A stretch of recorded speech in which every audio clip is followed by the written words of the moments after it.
স্কুলের সামনে স্টুডেন্টদেরকে ফালায় মারছে সেনাবাহিনী। সেনাবাহিনীর কিভাবে সাহস হয় যে ক্যাম্পাসে ঢুকে স্টুডেন্টদেরকে লাঠি চার্জ করার, এবং police sound grenade tear gas পর্যন্ত ক্যাম্পাসের ভিতরে মারছে। আমরা দেখেছি যখন স্বৈরাচার পতনের সময় এরকম হয় নাই, তারা আজকে যে কাজ করেছে সেনাবাহিনী আমাদের সাথে। তো আমরা এখানে মেজর সাহেব যে আছে তার দায়িত্বে যে সেনাবাহিনী এখানে আছে তাদেরকে দ্রুত সময়ের ভিতরে আইডেন্টিফাই করে বিচারের আওতায় আনতে হবে, না হলে আমরা কঠোর থেকে কঠোর আন্দোলনের হুঁশিয়ারি দিব। যদি এর বিচার না করে সেনাবাহিনীর, তাহলে ঢাকা কলেজ কিন্তু তাদের অবস্থান দেখিয়ে দিবে। একটা ক্যাম্পাসে সেনাবাহিনী কি করে আক্রমণ করে ক্যাম্পাসের গেট ভেঙে, এটা অবশ্যই জবাবদিহিতা করতে হবে এই মেজরকে দ্রুত সময়ের ভিতরে, না হলে কিন্তু আমরা ঢাকা কলেজে বসে থাকবো না। আমাদের আজকে 184 বর্ষপূর্তি উপলক্ষে আমাদের একটা প্রোগ্রাম ছিল।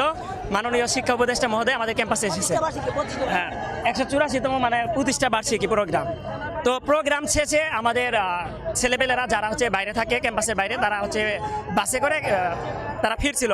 ফেরার পথে এই সিটি কলেজের কিছু দুষ্কৃতকারী স্টুডেন্ট বাসের উপর তারা অ্যাট্রাক্ট করে, মানে চলন্ত বাসের উপর অ্যাট্রাক্ট করে বাসকে তারা ভেঙে, মানে গ্লাস সব কিছু ভেঙে দেয়, অনেকে আহত হয়। তারপরে হচ্ছে গিয়ে তারা আমাদের ইনফর্ম করার পর হলে যারা ছিল সবাই আমরা এখান থেকে যাই। যার পরে যখন তারা আমাদের আক্রমণ করছে, তখন তো আমরা অবশ্যই পাল্টা আক্রমণ করবো বা আমরা যে দেখবো বিষয়টা আসলে কি ঘটেছে। তারপরে দেখি যেন আমাদের অনেককে মেরে তারা একদম ঢাকা মেডিকেল পর্যন্ত চলে নিয়ে গেছে। হ্যাঁ, ঢাকা মেডিকেলে চলে গেছে। এখন মানে 50+ আহত আছে সিটি কলেজের ছাত্রদের আক্রমণে। মানে তারা বাসের উপর অতপ্রতভাবে আক্রমণ করেছে। আমরা তো আক্রমণ করি, আমাদের প্রোগ্রাম পালন করছি, আমরা কালকে আমাদের কনসার্ট আছে, আমরা এটা নিয়ে আমরা উৎসব পালন করছি, আমাদের তো কোনো গ্যাঞ্জাম করার কোনো কথা আছে না। এখন এর মধ্যে সেনাবাহিনী ঢুকে এটা আরো একদম মানে অবস্থা খারাপ করে দিচ্ছে, ক্যাম্পাসের ভিতরে ঢুকে আক্রমণ করছে।